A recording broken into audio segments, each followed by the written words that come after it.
superheroes, and video games. They seem like the perfect match, but we know that's not always the case. From Batman on the NES to Marvel's Spider-Man, we've seen the results of both incredible and terrible games from Marvel and DC. Batman's been one of my favorites since I was a kid. I remember playing Batman Returns on the Super Nintendo and thinking it looked just like the movie. Although the Dark Knight's had multiple great games, there's also been a fair share of junk in the process. Mix that in with the ridiculous amount of shovelware on the Nintendo Wii, and it's easy to overlook positively great games out of fear of being disappointed. Batman the Brave and the Bold, the video game, has shown me the console does have golden nuggets that we may have overlooked, but should definitely be played by us. Hey friends, Juan here, welcome back. Today, we'll be talking about Batman the Brave and the Bold, the video game for the Nintendo Wii. Never in my life did I think I would actually play this game, let alone love my time with it, and it's all thanks to an awesome Wii U Facebook group that I've been a part of for a very long time. Somebody made a post about this game and I thought, hey, it's going to be a cute game, mediocre experience, but then as I saw the videos and the screenshots, I'm like, oh no, I gotta get me a copy of this game so I can talk about my experience with all of you. And by the way, people, we just reached 7,000 subscribers on the channel, and that's thanks to each and every one of you, whether we're talking about Wii U, PS3 videos, accessory reviews. It's all about the community getting together, and it's thanks to your support that this channel continues to grow, and I keep having an awesome time with it. And what better way to celebrate than by talking about an excellent game for the Wii, which I played on my Wii U. So if you like what I do, make sure to subscribe, go down to the comment section, and hey, be real. Did you even know that Batman the Brave and the Bold existed on the Wii? Let me know. Batman the Brave and the Bold, the video game, is based on Batman the Brave and the Bold, a cartoon series that ran from 2008 till 2011. Not only did I not watch this, I didn't even know it existed, which was yet another reason why I skipped this game when I saw the box. I thought it was going to be some kind of party game, and wow, I was way off. Released in 2010, the game's a 2D platformer developed by Wayforward. They're most known for working on the Shantae games, which right there should give you an indication of how good this game is. There's also a version under the same name for the Nintendo DS, but I haven't played that yet, so I can't talk about it yet.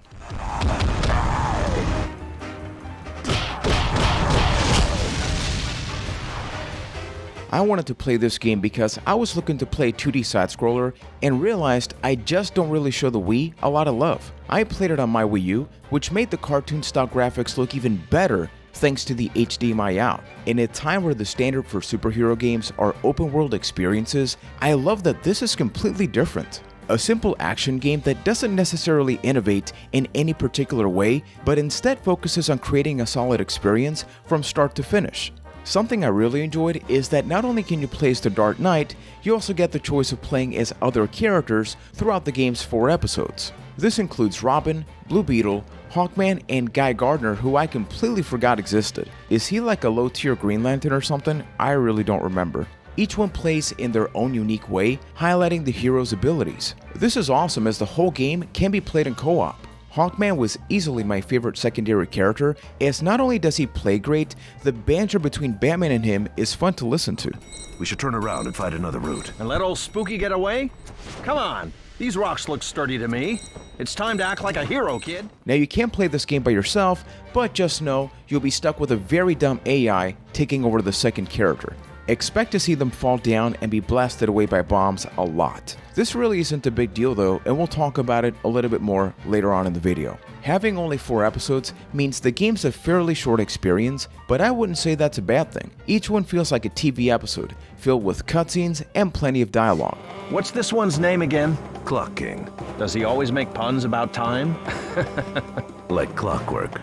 Excuse me, I am talking here. Sorry, Clock King. We didn't mean to tick you off. The best way I can describe this is short, sweet, and to the point. You can play through all the episodes in about 5 to 6 hours total, which helps keep the game from getting a little bit repetitive. What I loved is that each episode has their own unique enemies and different environments that you just can't help but stop and look at. Let's keep in mind that this is a game for the Wii that still looks great in 2021, and that's thanks to its art style. not only does this game look great, it plays awesome as well. Even when I was just starting the tutorial, I knew I was in for a good time, and as a matter of fact, I have a Let's Play channel where I uploaded my first moments with this game, so I'll link to that at the end of this video. There's the standard strike and block buttons, dodging mechanics, and plenty of special abilities that can even be upgraded with coins throughout your adventure. I actually love using things like the Batarang because they required the use of the Wiimote, and it actually made sense. As far as the secondary characters, Hawkman's spear is a blast to use, and actually, the whole character is awesome. I wish they included him even more in this game. See? That's why crime doesn't pay. And going back just a little bit, we gotta talk about those Wii motion mechanics. Strong attacks are performed by shaking the Wiimote, while special attacks happen when you shake both the Wiimote and the nunchuck. They're responsive and really pull you into the experience. Another attack is a ground slam, which is done by jumping into the air and then shaking the Wiimote. Each character can do this, and the animation from each one makes it feel really unique. What's excellent is that the additional special abilities keep you experimenting new combinations that help build up your combo meter. Would you like to purchase this gadget? This gadget has now been purchased. Talking about one of my favorite unlockables, once I got that bat sword, people, that was awesome. I fell in love with it because it just looks badass. Or would it be badass? I'm sorry. Something that's really cool is that in addition to the secondary characters, you also get access to support characters that you unlock throughout the story. These are heroes that you can't actually control, but it's pretty great because you press a button, they show up, they talk, they look awesome, and they take care of business. With Earth, you mess with its lanterns. Get ready for some emerald justice. Saving the galaxy, one bug at a time. The entire ocean is my army. Hacksaw Jim Duggan, eat your heart Once out. again, evil is washed away. When talking about some of my favorite moments, they happen when they combined everything I loved about The Brave and the Bold. What are you doing? Bat kitty! Bat, no! Get off me!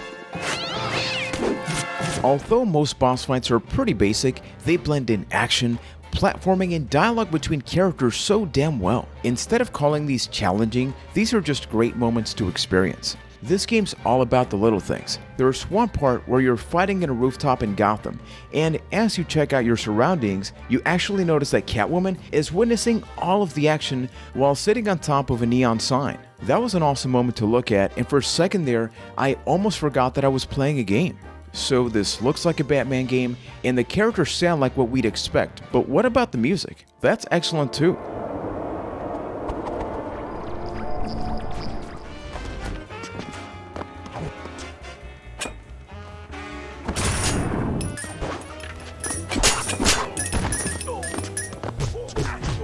I love my time with this game, but it does have its faults, so let's talk about those, about the Brave and the Bold. Now this first one's not necessarily a bad thing, but just kind of funny because almost every game, people, whenever you see an elevator, you know things are about to go down, and with this game, they definitely make use of that a couple of times. Why are video games obsessed with elevators So, up then? and platforms and all that? I wonder, will we get enemies? Are we gonna get some enemies when we go up here?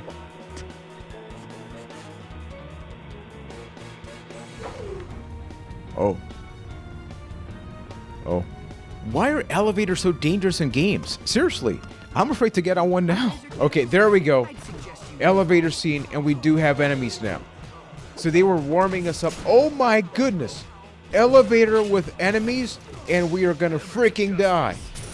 Batman, get to work, kid. Aquaman, do your thing. Send the fishes in the elevator. Wait, what? How does this? I already did my part of the work. The AI is not taking the enemy down. That's such bullcrap. That's not my responsibility. Now this next one got very, very annoying, people. Bombs. This game is just loaded with bombs, enemies that explode, other things that don't look like bombs but are totally bombs. Why so many bombs? Although it isn't game breaking, having to be mindful of so many bombs got very annoying as they are all over the place and will knock you back when they explode. Although I love the level design, each stage just kinda ends abruptly. You can sometimes be walking down a path, the bat logo pops up, screen fades to black, and then you check out your score. In a game that has so much attention to detail, this really stuck out to me because it just felt a little bit generic. Now, I mentioned this earlier as a bit of a joke, but the AI teammate is just flat out dumb. All they do is fall, get blasted away by bombs, and fall again. Now, they do fight back and are helpful against enemies, but it's hard not to focus on just how dumb they are. Now, after a while, I did kind of start finding it funny, especially when they're mid-sentence and then just fall. A little bit of platforming. Not go down there then. Good plan. Not go down there. Immediately goes down there. The AI really is not smart. They pretty much just keep falling down as you keep playing the game. Because I guess they assume you would have a friend to play with or something. Luckily, they just respawn quickly, but it is just funny to see them. Like, even that was part of the conversation. Don't fall. So what does he do? He falls. Immediately.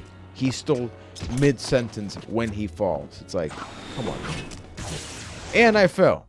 Many of us grew up with a ton of side-scrolling games based on superheroes, which probably explains why we stopped seeing them after so many years. I think we've gone long enough without them in games like Bloodstained, Shantae, Hollow Knight, Shovel Knight, Dead Cells, and many others let us know there's definitely a market for these types of games. Imagine a gritty 2D HD Wolverine game, or one based on Thor, Hulk, or other superheroes. The Punisher and the Avengers had awesome beat-em-ups back in the day, and it'd be great to see a modern take on them. If the Scott Pilgrim game was re-released, why not take another stab at any one of these? And having said that, if you were to take one individual superhero and make a 2D game based on them in 2021, which would it be? I would love to know, so drop that in the comments. Playing Batman the Brave and the Bold, the video game for the Wii in 2020, Juan, really has piqued my interest in checking out other games for the Wii that really do have that untapped potential. I'll be honest in saying that, yeah, when I first got the Wii U, it really was because of the mixture of both Wii and Wii U compatibility, yet I rarely find myself playing Wii games on it. And now, after playing this game, I'm taking a look at my collection and my conduits, the Dead Space Extractions, and many other games that I don't own and don't even know about, and I'm like, I want to check these games out. So I would love for all of you to go down to the comment section and share those hidden nuggets, those hidden gems, those golden games that maybe a lot of people did not experience because of that massive shovelware library on the Nintendo Wii. And as I mentioned at the very beginning, I have got to thank each and every one of you for showing the love and support on the channel. In the very near future, I'm going to host a small celebratory live stream right here on this YouTube channel, so that way we can just talk about the channel, our favorite videos.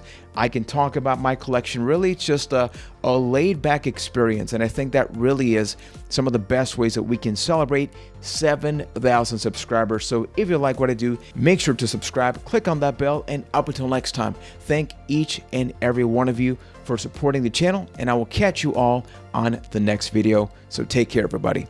Whoa, what the hell was that? Take care, everybody. Was that better? Take care, everybody.